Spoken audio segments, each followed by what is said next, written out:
حویلی کہوٹہ آزاد کشمیر میں یوم آزادی جوش و جذبے کے ساتھ منایا گیا۔ ڈی سی حویلی سید اشفاق گیلانی، ایس پی حویلی علی سلطان اوان نے پرچم کشائی کی۔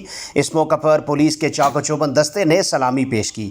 کالج ہال میں منعقد ہوئی تقریب کی صدارت ڈپٹی کمشنر حویلی سید اشفاق گیلانی نے کی۔ یونیورسٹی کی طالبات نے قومی ترانہ اور کشمیر کا ترانہ پیش کیا۔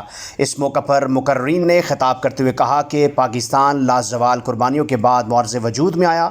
اس ملک کو حاصل کرنے کے لیے ہمارے اسلاف نے بے شمار قربانیاں دیں اور خون کی ندیاں بہانے کے بعد یہ ملک حاصل کیا۔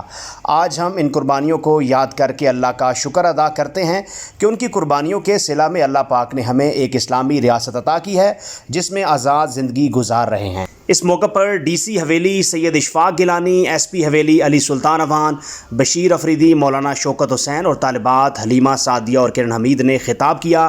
تقریب کے آخر میں شہدائے پاکستان کے لیے خصوصی دعائیں مانگی گئیں۔